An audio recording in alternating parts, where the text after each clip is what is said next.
Hi guys, welcome back to my channel. So today is going to be another What Is It video, and it's going to be about BPD, also known as borderline personality disorder.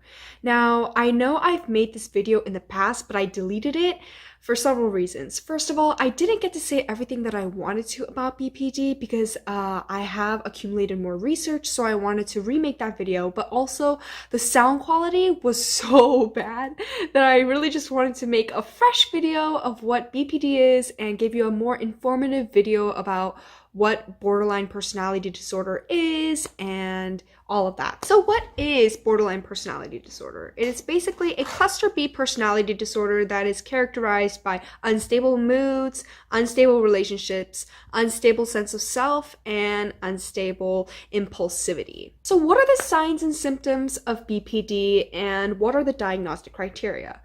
Well, in order to be diagnosed with BPD, an individual needs to be diagnosed with at least five of the following 9 symptoms. Number 1, efforts to avoid real or perceived abandonment. So, for example, a person might physically latch onto the person and say, "Please don't leave me," when they might be going to work. Or they might rapidly cut off the relationship unexpectedly so that they won't ever even get the chance to get rejected or get abandoned by the other person in the relationship. Now, these are just several examples. Remember that the examples that I tell you guys are just one instance of many other manifestations that this symptom can have. So just keep that in mind. Number 2, a pattern of intense and unstable relationships throughout their lives with families, loved ones, friends, etc. BPD kind of has that split where they might be extremely close to an individual in one moment, which is often called idealization, and they might swing quickly to the other end of the spectrum where they might feel extreme hate for that individual in a relationship, which is usually referred to as devaluation. Number 3 is distorted and unstable self-image or sense of self. So basically, they might not know their identities. They might change their fashion a lot. They might change jobs often because they just don't know what they like. They don't have a stable sense of self and being. So there might be a lot of changes that they might undergo in various aspects of their lives if they have BPD. Number 4, impulsive and often dangerous behaviors.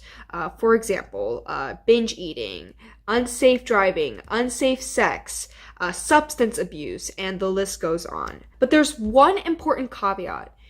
If these impulsive activities happen during a very elevated mood or energy, this might not be indicative of BPD, but it actually might be indicative of bipolar disorder. So while the clinician or the psychologist or psychiatrist diagnoses an individual, they must rule out bipolar disorder or any signs of mania beforehand in order to accurately diagnose someone with BPD. Number 5 is self-harming behavior. So this might come in the form of cutting oneself, burning oneself, and the list goes on.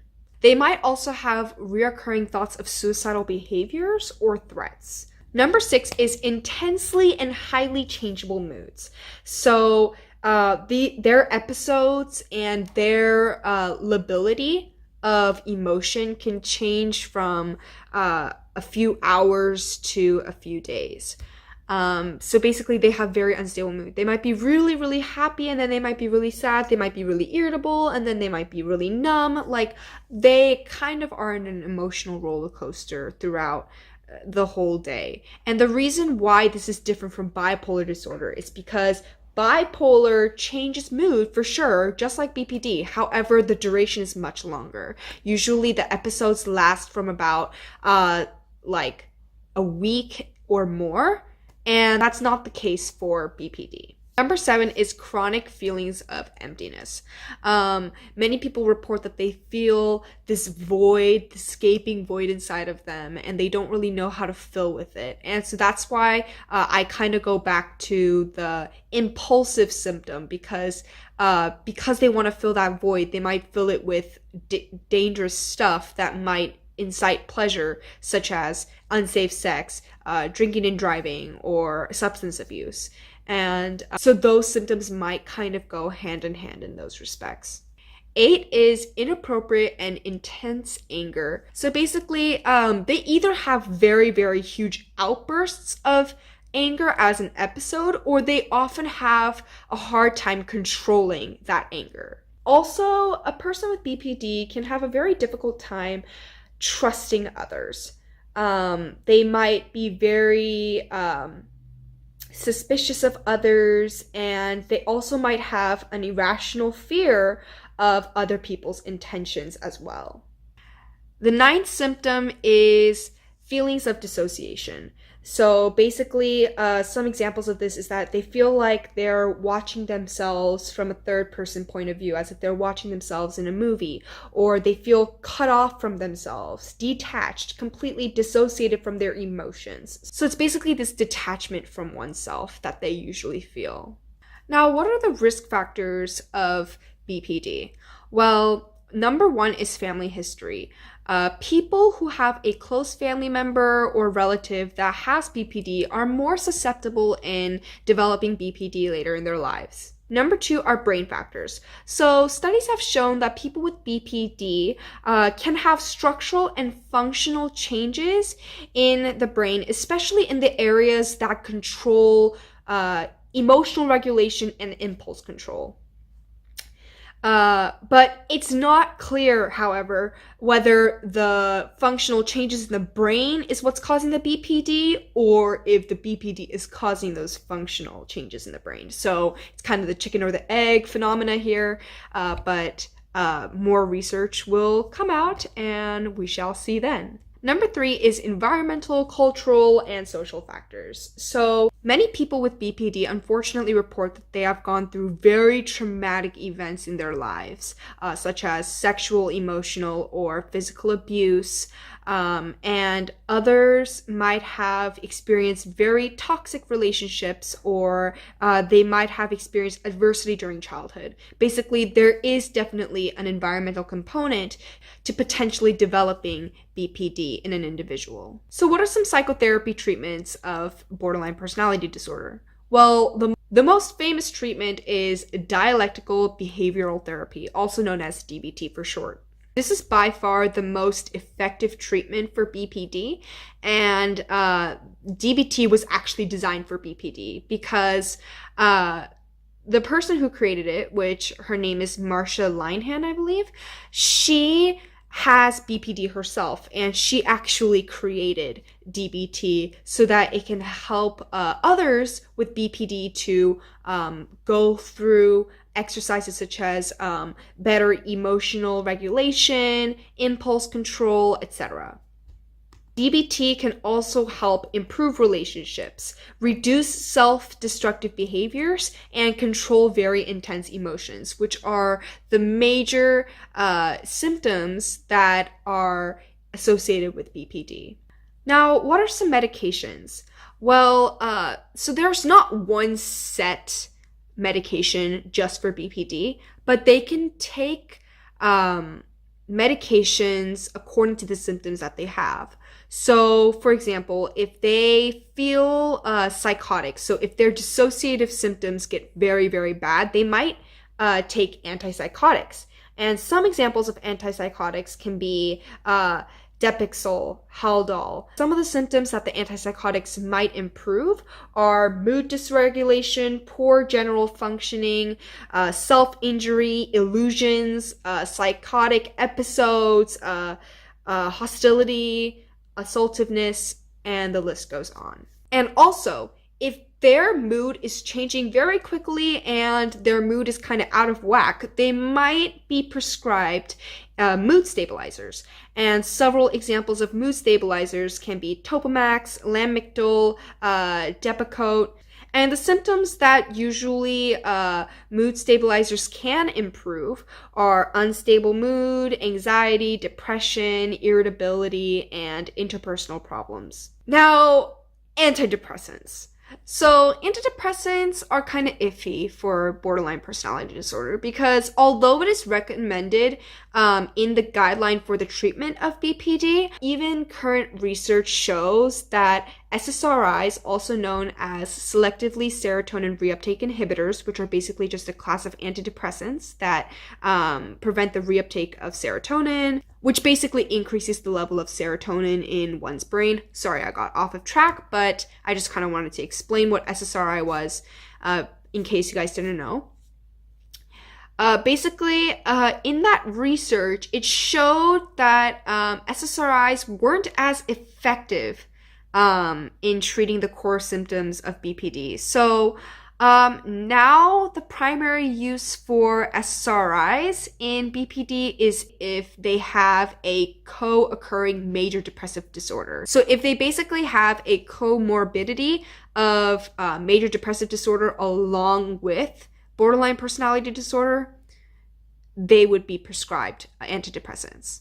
What are some statistics of BPD? So I just like to give these statistics just to give you guys a picture of how prevalent BPD is and some facts that you guys might have not known about BPD.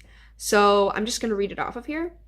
Number 1, about 70% of people with BPD will make at least one suicide attempt in their lives.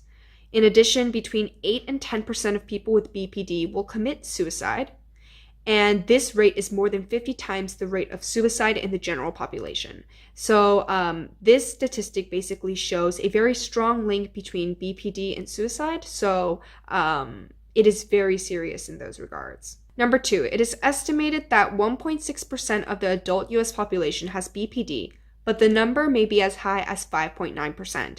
So this also shows the underreporting of BPD, mainly that might be due to shame or stigma that is usually attached with BPD. So this statistics mainly shows that the number of people that actually have a clear diagnosis with BPD might be underreported or might not be getting the help that they need. Number 3, nearly 75% of people diagnosed with BPD are women. This basically shows that there are more women that are affected than men. That's not to say that men don't have BPD. They can definitely be diagnosed with BPD, but in a statistical standpoint, there are more women that are diagnosed with this disorder. Number 4, childhood abuse in the BPD population is found to be from 61% to 76%. So basically, this shows a strong link between the environmental conditions that they were in with the development of BPD. So it just shows that trauma and abuse can play a huge role in developing BPD in an individual. So what are the complications and my final thoughts about this issue?